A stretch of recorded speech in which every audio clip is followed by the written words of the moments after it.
Sekiro is, far and away, the best that the Souls series has to offer, in many different ways. Discussion surrounding the game has always been kind of weird from my perspective. I often see it being talked about, not in a negative way per se, but more so in a different way than the rest of the Souls games, as though it doesn't even form part of the same series. And I do not feel like that is completely fair to Sekiro, as I feel like it has many of the elements that make a Souls game be what it is, while also having many unique elements that come together in order to make what I believe to be one of, if not, the best experience in the series. From the onset, the game makes it clear that it is not going to play by the same rules that the other games did. The first cutscene starts by describing a war that took place before the events of the game, and shows how Sekiro eventually got into where he is currently. While the other games in the series showed intros proudly showcasing the fantastical elements that made up the worlds of the games, Sekiro instead begins with the complete opposite. It shows a human-focused conflict, a war, and it ignores any of the still present mystical elements of Sekiro's world. However,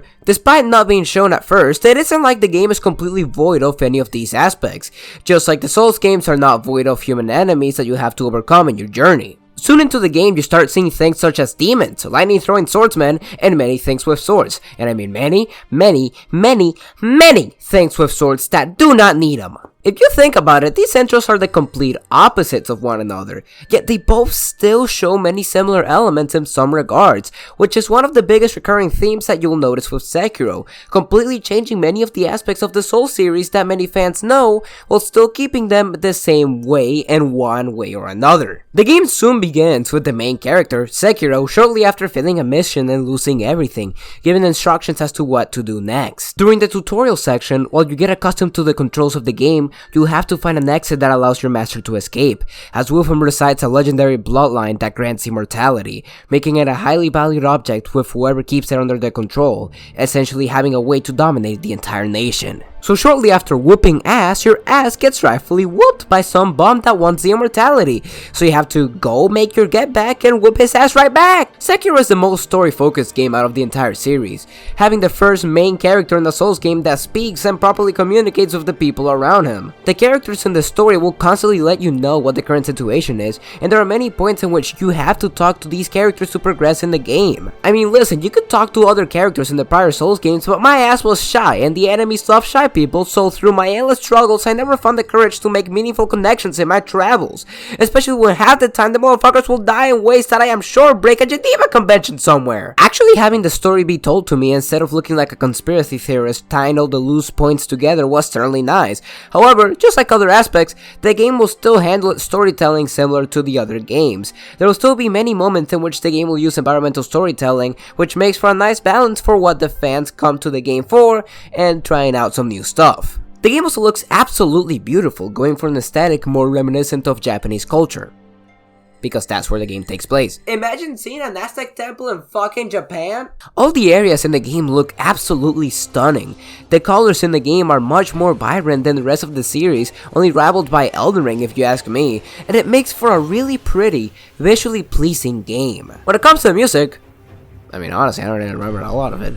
I mean, I definitely liked what I heard for the most part, but it's like, with the exception of one singular track, I think that a lot of the soundtrack is kind of forgettable if you ask me. Sekiro's gameplay is the prime example of flipping the Souls formula on its head while still keeping it familiar in a weird way. Sekiro is a more acrobatic character. He is the first character that can actually jump in these games. He can wall jump, run for a non-limited amount of time, and he has a grappling hook. See, if Dark Souls 2 had a grappling hook, then it would have been a good game. The levels definitely feel more open because of the increased agility in the main character. There are many spaces for Sekiro to hide and grapple towards and jump around, but they do still have the same philosophy that shapes the levels in the other Souls games. The game is still pretty linear, but what I will say is that the game feels in many aspects more open than the previous games, at least from what I remember. There's a point in the main story in which you have to collect 3 ingredients to find the path to some mystical palace, but the order for getting the 3 ingredients is completely up to the player, so you can choose between going to the Sunken Valley, the Senpo Temple, and Ashina's Depths. This freedom does allow you to tackle many challenges in different ways. For example, I can avoid participating in monkey torture, but in this case, I'm the monkey being tortured because this boss fight sucks! All I'm saying is that there's a reason I didn't fight the motherfuckers in both of my playthroughs. The level design of the game is really solid all around. It's really fun traversing around the environments with expanded movement of the game.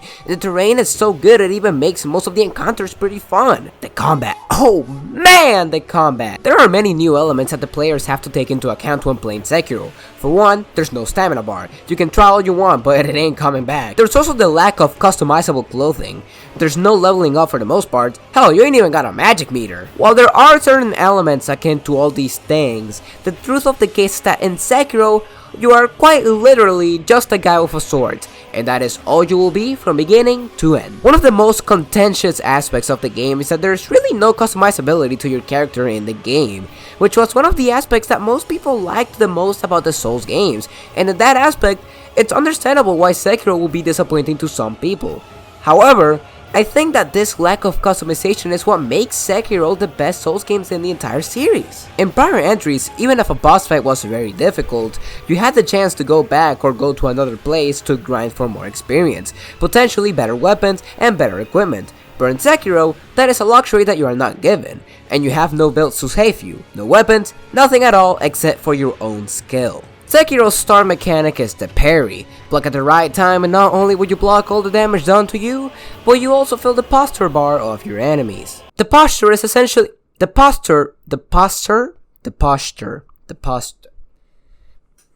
Alexa, how do you pronounce posture? The posture is essentially the stamina of the game in a sense. If it fills up completely, then you'll be staggered for a while, but if you fill the enemy's bar first, Left, right. this is the core of the game. Every attack, with a few exceptions, are capable of being parried, leading to battles that encourage aggression way more, as you want to fill the posture bar of the enemy and kill them fast. But this is also a double-edged sword, as they can just as easily get you if you are not careful. Enemies are agile and oftentimes have attacks that can be both fast and deadly, and many times they will get you, again and again and again and again. One of the main mechanics of the game is that Sekiro can revive multiple times due to his immortality, which is very helpful because even with this mechanic, you'll be still dying a hell of a lot. The game is difficult, no nonsense, and demands the absolute most of the player. It demands proficiency or else it gives you death, and it does that with absolute excellence. Sekiro is a game in which at every moment you can feel your improvement through the journey.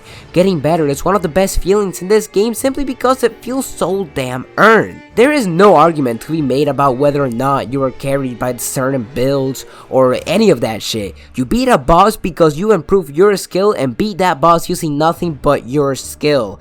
And that is a feeling unlike any other. Sekiro's version of the dance feels like a multi-layered dance between you and the enemies, constantly trading the advantage through the fight. Unlike the patience with the dance that comes from the Souls entries, Sekiro is a dance in which both the player and the enemy are constantly fighting for the spotlight.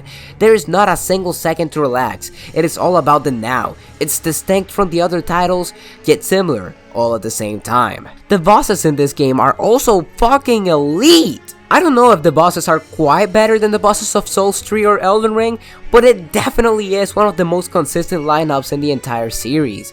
Most of the bosses are so well designed and fun to fight, and the patterns are some of the most fair yet challenging of the entire series. Whenever I fought these bosses, I never felt mad about my many deaths, because they were so fucking well designed. I wanted to master these fights, I wanted to perfect the dance, and that constantly kept me motivated to continue the fight. I don't think I hated any of the fights in a game, and the only one that I didn't like, the Guardian Ape duo, is skippable. So really, this is a near perfect lineup. Genichiro, Yobu Masataka Oniwa, Lady Butterfly, Great Shinobi Owl, these bosses make one of the most enjoyable lineups in the series, but by far, my favorite boss has got to be the Divine Dragon. The Divine Dragon is essentially a reward to the player, a congratulations to how far they have come in their journey. Think back on your journey, you started with nothing, less than nothing. You were no one who lost everything, you failed your mission, you even lost your will to live.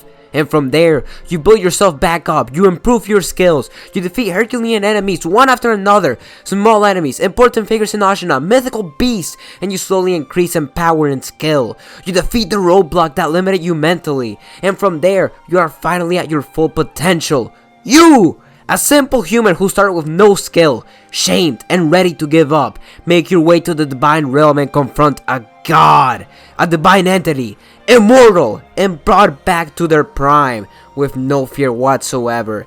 This fight shows you what you have become, what you are, from nothing to being at the top of the world. This fight represents how strong you have gotten. Not Sekiro alone, but the player who grew with him. At the top of the world, here you are, after defeat and defeat again and again and again! You stood back up, because that is your power. This fight shows the will of humanity upon an impossible task. This fight shows the indomitable human spirit. This fight shows your power!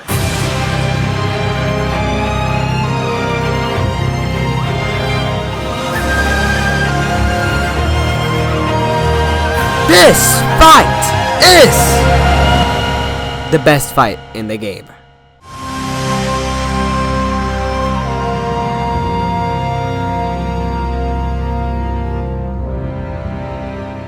After the Divine Dragon comes the end of the game, and something that I should have mentioned prior is that the game is technically divided into two routes, the good guy and bad guy routes. I'm gonna keep it short and sweet. My biggest problem with the game is definitely the bad guy route, simply because of how much worse it is than the good guy route. You choose to side with your father and betray your master, but then you just immediately go into the final boss of the game, which would be fine, but the other route not only has you fight your father, but also explore a whole new area, as well as explore a new version of a prior area, and like 4 more unique bosses apart from just your father. So why would you ever want to choose this?